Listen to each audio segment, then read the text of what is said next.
एक जोडपं असतं आणि सगळे गावकरी त्या जोडप्याला फुकट या नावानं ओळखीत असतात. फुकट?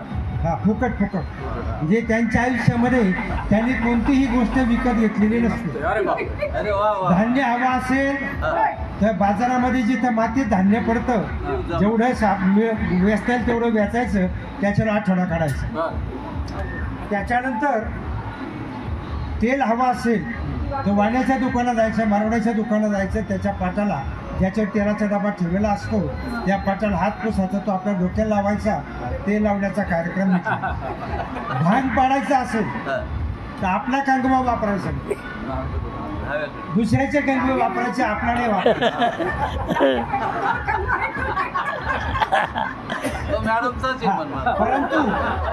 परंतु दमा बिरादार यांच्या मते त्यांच्या या फुकट वागण्यातून विनोदाची निर्मिती झाली. ती निर्मिती अशी की दिवाळीचे दिवस जवळ आलेले होते आणि आजूबाजूचे जे शेजारी आहेत त्यांच्या घरातून तळणाचा अत्यंत सुगंधित आणि अत्यंत रसभरा अशा प्रकारचा सुवास येत होता.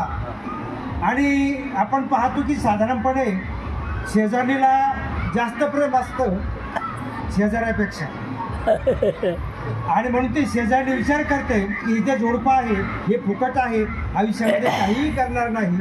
आपण असं करूया की यांना दिवाळीचं काहीतरी फराळाचं देऊया. तिनं करंज्या केलेल्या असतात, त्यातल्या 5 करंज्या ती शेजाऱ्याला नेऊन देते. जेव्हा करंजी नेऊन दिली जाते तेव्हा फक्त बाईच घरी असते, बापा घरी नसतो. आणि ती बाई विचार करते की शेजारी माझी मैत्रीण आहे, याची मैत्रीण नाही, आणि म्हणून 3 करंज्या मी खाल्ल्या पाहिजेत, 2 त्याला मिळतात. म्हणून ती काय करते, आपल्या घरातल्या एका कोपऱ्यामध्ये तिनं दिलेल्या ज्या करंज्या आहेत त्या लांब ठेवते कोपऱ्यात. त्याच्यावर एक टोपली झाकण ठेवते, त्याच्यावर आणखी एक दगड ठेवते. कोणत्याही परिस्थितीमध्ये आपला बाप्या घरात आल्यानंतर त्याला त्या करंज्याचा सुवास येता कामा नाही, त्याला त्या करंज्या आल्या घरात आपल्या याचा तपास लागता कामा. आणि मग तो घरात येतो बाप्या काही वेळानं, आणि तू आज नवीन घरात का आलं, पहिला पाऊल टाकतो ते त्याच्या ध्यानात येतं की नवीन काहीतरी आपल्या घरात आलंय. आणि मग तो बायकोला नवीन काय आलं, नाही बाई तसं काय नाही म्हणे, अजिबात काहीच नाही आलं म्हणे. अहो ते आपली शेजारी फार खाऊच म्हणे, ती काय देणार आहे आपल्याला. शेजारी म्हणे अहो तिचा तुझ्यापेक्षा माझ्या जास्त जीव म्हणे, आणि तो मग ते काहीच दिलं नाही म्हणे. असं कसं होईल का म्हणे. आणि मग असं बोलत असताना ज्या ठिकाणी त्या करंज्या झाकून ठेवल्या आहेत त्या ठिकाणी तो आपोआप चालत राहतो असं. आणि जेव्हा एकदम करंज्याजवळ जातो तेव्हा बायकोला धोका लक्षात येतो की यांना जर ते टोपलं उचकलं तर तो 3 खाईल, मला 2 मिळतील. कोणी 3 खायच्या, कोणी 2 खायच्या, याच्यातून दोघांमध्ये भांडणं होता. शेवटी एक समेट दोघांमध्ये होतो. तो समेट असा की दोघांनी झोपून राहायचं, कोणीही बोलायचं नाही. जो अगोदर बोलेल त्याला 2 करंज्या, जो नंतर राहील. आणि मग दोघाही झोपतात, पण शेजारी नाही बरं का. तुमच्या मनात शंका येईल की ते शेजारी झोपलेले असतील म्हणून. ते झोपतात एकमेकापासून अंतरावरच.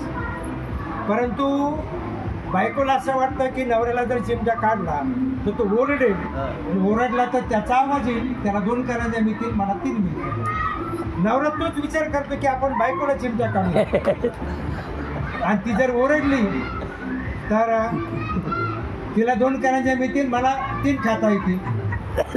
असं करता करता दोघं अजिबात न बोलता 1 दिवस जातो, 2 दिवस जातात, 3 दिवस जातात, 4-5 दिवस जातात. आणि मग आजूबाजूचे लोक जे आहेत, आजूबाजूचे लोक विचार करतात की ज्या घरातून सातत्याने भांडणाचा आवाज येत होता, गेल्या 5 दिवसापासून त्या घरातून अजिबात काही आवाज येत नाही. आणि म्हणून त्याच्यातला एक जण कडी वाजवतो. शेजारी जमा होतात, दरवाजाची कडे वाजवतात.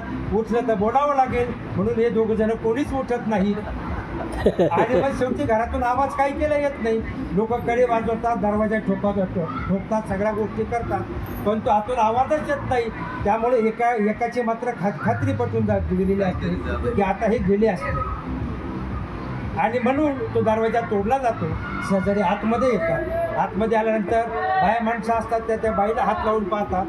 5-7 दिवसापासून काहीच न खाल्ल्यामुळे त्यांचं अंग गाड पडलेलं असतं. जे भापी असतात ते माणसाला हात लावून पाहतात. त्याचं गार पडलेलं असतं, हलवतात दोघं एकमेकाला, कोणीच काही बोलत नाही. अगोदरची खात्रीमध्ये एकदम गॅरंटेड खात्रीमध्ये रूपांतर होतं, हे निश्चित गेले असते.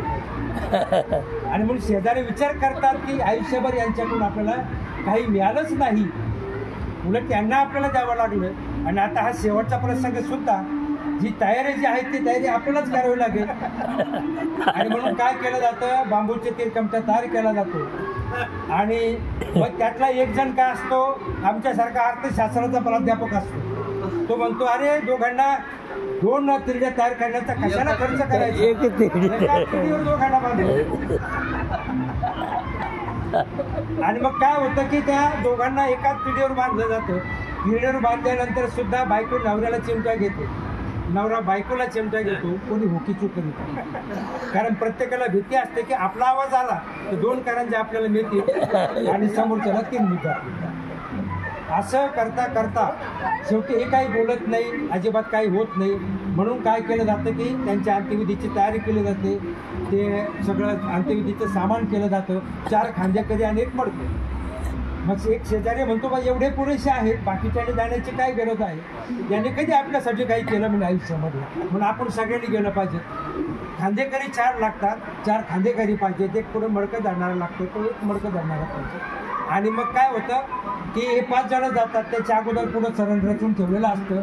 आणि मग या त्यांचा जो काही हे असतं प्रेत, ते प्रेत त्या सरणावर ठेवलं जातं आणि सरणाला अग्नी दिला जातो. आपल्याकडे नियम कसा आहे की टोकी फुटल्याचा आवाज आल्याशिवाय उठायचं नाही, म्हणून ते लोक त्या सरणाच्या जवळच बसलेले असतात.